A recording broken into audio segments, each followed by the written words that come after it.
आज के सत्संग में आप सभी भाई बहनों का बहुत बहुत स्वागत है। आज के सत्संग में चर्चा का विषय है कि मनुष्य अपने सारे जीवन में प्रकृति के 3 गुणों सतोगुण, रजोगुण और तमोगुण, इन 3 गुणों का संग कैसे कैसे करता है। वास्तव में मनुष्य के मन में जब भोग की इच्छा होती है तो वो रजोगुण या तमोगुण का ही अधिक संग करता है। जब जब उसके मन में परमात्मा से जुड़ने की इच्छा जन्म लेती है तो ऐसे में वो सतोगुण का संग करने लगता है। लेकिन अक्सर ऐसा देखा जाता है कि मनुष्य का सतोगुण में रुकना श्रद्धा पूर्वक नहीं होता, इसलिए अधिक समय तक वह उसका मन लगता नहीं है। तो ऐसे में वो सतोगुण से फिर वापस लौट आता है, किसमें? रजोगुण में, या फिर दोबारा से वो तमोगुण में भी लौट आता है। शास्त्रों में जो प्रकृति शब्द कहा जाता है ना, वो जब सतोगुण, रजोगुण और तमोगुण, इन 3 गुणों की सम अवस्था होती है, उसको प्रकृति कहा जाता है। और जब सृष्टि का आरंभ होता है तो सतोगुण की वृद्धि की जाती है। जब सृष्टि का पालन करना होता है तो रजोगुण की अधिक वृद्धि कर दी जाती है। और जब इस सृष्टि का प्रलय करना होता है या नाश करना होता है तो तमोगुण की अधिकता कर दी जाती है। वास्तव में ये 3 गुण इतने सूक्ष्म है कि इसको हम स्थूल आंखों से तो नहीं देख सकते। हालांकि इन तत्वों का 23 तत्वों में विस्तार होता है और उनमें एक साधारण मनुष्य आकाश, वायु, अग्नि, जल और पृथ्वी, इन 5 तत्वों को ही प्रकृति मान लेता है। हालांकि हमारे आपके देखने में जो 3 ही तत्व आते हैं, पृथ्वी, जल और अग्नि, देखिए हम स्थूल आंखों से इन्हीं 3 तत्वों को ही देख पाते हैं। ये अलग बात है कि वायु का हमें स्पर्श का बोध होता है, आकाश जिसको देखिए, आकाश वैसे तो ये एक शून्य अवस्था है, लेकिन एक साधारण मनुष्य है जो अपना सर उठाकर जब आसमान की ओर देखता है तो उसी को ही वो आकाश मान लेता है। जबकि हमारे दाएं बाएं ऊपर नीचे जहां भी जो एक खाली जगह होती है ना, उसको ही आकाश कहा जाता है। गीता में इन 3 गुणों की 13वें और 14वें अध्याय में एक विस्तार से चर्चा इस पर की गई है। देखिए, मैंने तो अक्सर अपनी चर्चाओं में इस बात का जिक्र किया है कि तमोगुण से 10 गुना अच्छा रजोगुण है और रजोगुण से भी 10 गुना अच्छा सतोगुण होता है और सतोगुण से भी 10 गुना अच्छा विशुद्ध सतोगुण होता है, जो कि परमात्मा के लिए ही कहा जाता है। इसीलिए मैंने तमोगुण को 1 माना है, रजोगुण को 10, सतोगुण को 100 और विशुद्ध सतोगुण जो कि परमात्मा के लिए एक कल्पना की है, उसको मैंने 1000 माना है। एक अपनी व्याख्या को समझाने के लिए देखिए, मैंने अब तक जितने भी सत्संग किए हैं, जितने भी विषयों पर मैंने अपने विचार रखे हैं, मूल रूप से तो देखिए शास्त्रों की कही गई बातों को ही मैंने एक सरल शब्दों में एक सामान्य विषयों को लेकर उन शास्त्रों की बातों को इस ढंग से रखा है कि एक साधारण मनुष्य को परमात्मा की जो एक प्रकृति की व्यवस्था है या परमात्मा का जो अपना एक सूक्ष्म विषय है, ताकि देखिए हम सब जितना भी जान सकते हैं एक मनुष्य जोनि में ही जान सकते हैं ना। मनुष्य से नीचे की जितनी जोनि है उनके पास तो ऐसी कोई विवेक शक्ति ही नहीं है।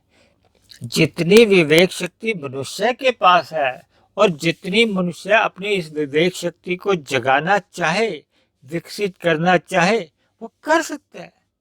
देखिए, जब हमारी विवेक शक्ति पूर्ण रूप से जाग जाती है तभी हम मायातीत हो जाते हैं। फिर ये जन्म मरण के जो एक बंधन है उससे हमारी मुक्ति हो जाती है, हम मोक्ष को प्राप्त हो जाते हैं। दूसरी बात, ये पूरा ब्रह्मांड ये 24 तत्वों का गिना जाता है। ये सतो, रजो और तमोगुण एक तत्व गिने जाते हैं और इनसे 23 तत्वों का विस्तार होता है। यानी कि ये पूरा ब्रह्मांड 24 तत्वों का माना जाता है। इसी तरह ये जो हमारा आपका शरीर है ना, ये एक पिंड कहा जाता है। ये भी इस ब्रह्मांड का ही एक छोटा रूप है। देखो, शास्त्रों में इन 24 तत्वों को, ये जो पूरा ब्रह्मांड है, इसको समष्टि जगत कहा जाता है। और इस एक व्यक्ति का जो पूरा शरीर है इसमें भी 24 तत्व हैं, इसको व्यष्टि कहा जाता है। दूसरे शब्दों में ये पूरा ब्रह्मांड भी त्रिगुणात्मक है और हमारा आपका शरीर भी त्रिगुणात्मक ही है। यानी कि हमारे सबके अंदर सतोगुण, रजोगुण और तमोगुण तीनों ही बने रहते हैं। लेकिन जैसा कि अभी हमने चर्चा के आरंभ में बताया था कि तमोगुण से 10 गुना अच्छा रजोगुण है, रजोगुण से भी 10 गुना अच्छा सतोगुण है। तमोगुण को अज्ञानता से जोड़ा जाता है, अंधकार से जोड़ा जाता है, और रजोगुण को क्रिया से जोड़ा जाता है। इसी तरह सतोगुण को ज्ञान से, प्रकाश से जोड़ा जाता है। इसी तरह मनुष्य से नीचे की जितनी भी जोनियां हैं, पशु, पक्षी, कीट पतंगे, कीड़े मकोड़े, पेड़ पौधे, जब यानी कि जितनी भी जोनियां मनुष्य से नीचे की हैं, ये सारी तामसी गिनी जाती है, तमोगुनी गिनी जाती है। मनुष्य को एक रजोगुनी जीव कहा जाता है। इसी तरह मनुष्य से ऊपर की जितनी जोनी है, विशेष रूप से देवी देवताओं की, ये सभी सतोगुनी जोनियां गिनी जाती हैं। देखिए, ये छोटी छोटी जितनी भी बातें आपसे कही जा रही है ना, इनको आपने दिमाग में पक्के तौर पर बिठाना है। तभी से देखिए, सत्संग में जितनी भी चर्चाएं होती है ना, वो समझ में आ पाती है। अगर ये छोटी छोटी बातें अगर आपको समझ में नहीं आती ना, तो फिर यही चर्चा आपके सिर दर्द का भी कारण बन जाती है। कभी कभी मेरे पास तो ऐसे फोन आ जाते हैं कि आपकी चर्चा सुनते सुनते तो हमारी सिर दर्द हो जाती है, जब बात हमारे समझ में नहीं आती। देखिए, जब हम छोटी छोटी बातों को उपेक्षा करते जाते हैं, नजरअंदाज करते जाते हैं, तो फिर जैसे जैसे ज्ञान की बड़ी सीढ़ियां आती हैं, जब ज्ञान का स्तर जब बढ़ता है, जब सूक्ष्म ज्ञान आना आरंभ होता है, तो फिर देखिए, फिर वो छोटी छोटी बातें जब नहीं समझ आई होती तो फिर ये बड़ी बड़ी बातें समझ में नहीं आ पाती। देखिए, जैसे हम स्कूल में आरंभ में प्राइमरी कक्षा में जाते हैं तो छोटी छोटी बातें सिखाई जाती हैं। अब अगर छोटी छोटी बातें ही मनुष्य को नहीं समझ आई हो तो फिर बीए एमए की कक्षा में या पीएचडी करते समय तो उन बातों का बार बार तो जिक्र नहीं हो सकता। यानी कि हमें जब उच्च स्तर पर जाना है तो हमें ये सारी बातें जो मूल रूप में कही जाती हैं शास्त्रों में, इनका हमें ज्ञान एक सामान्य रूप से तो होना ही चाहिए। जैसा कि हम सब जानते ही हैं कि मनुष्य स्वभाव से तो रजोगुनी जीव है, यानी कि भोगों में उसकी सहज ही रुचि बनी रहती है। ये भी बात सही है कि सभी जीव सुख ही चाहते हैं, दुख कोई भी जीव नहीं चाहता। ये तो आत्मा का ही स्वभाव है। देखिए, चाहे मनुष्य से नीचे की जोनियों की हो, चाहे मनुष्य जोनी का जीव हो, या मनुष्य से ऊपर की जोनी, दुख तो कोई भी नहीं चाहता। सभी आदमी दुखों से निवृत्ति चाहते हैं और सुखों को पाने की उनकी प्रवृत्ति बनी रहती है।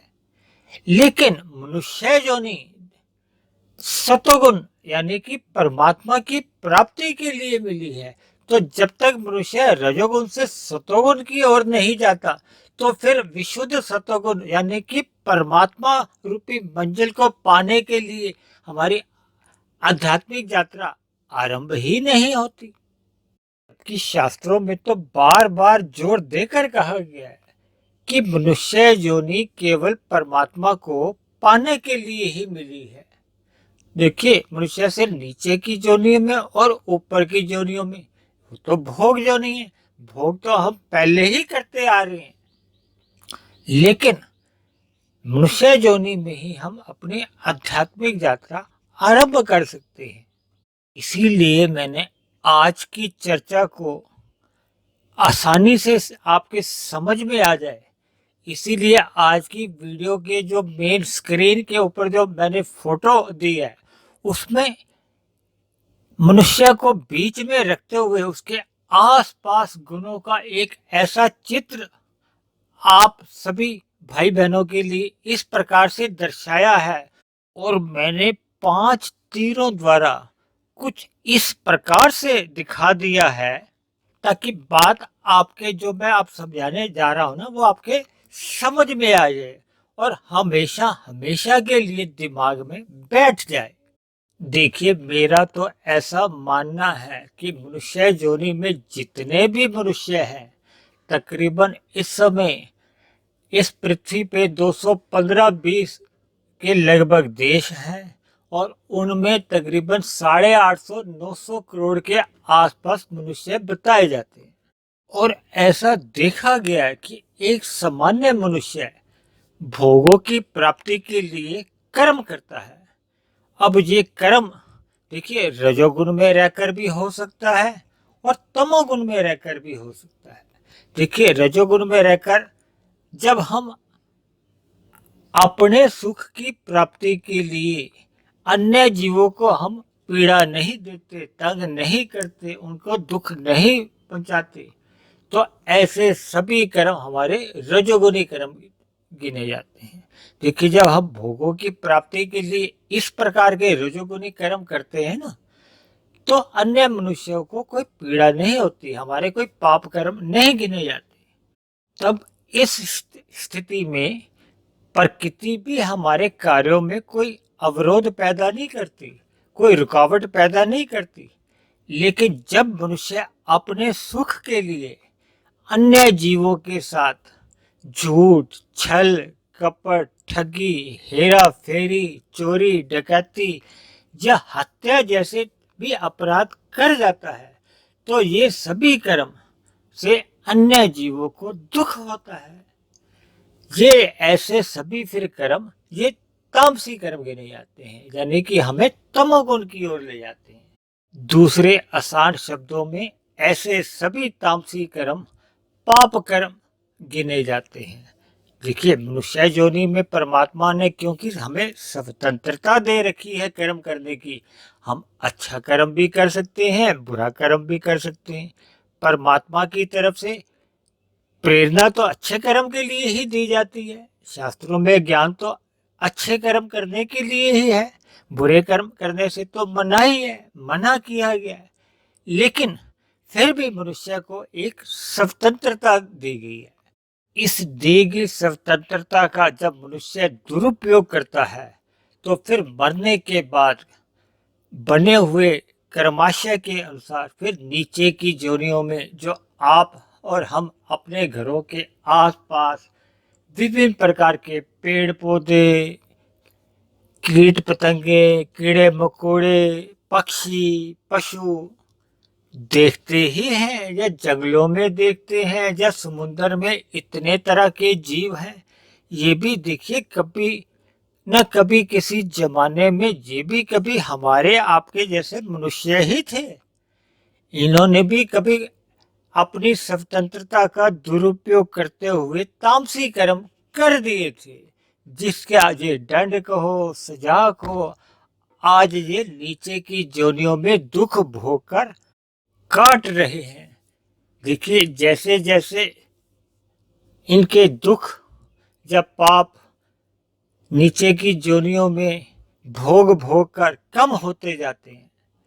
देखिए, जैसा कि आपको पता ही है कि मनुष्य योनि कब मिलती है, जब हमारे संचित कर्मों में पाप और पुण्य कर्मों की तुल्यता आ जाती है, यानी कि बराबरी आ जाती है।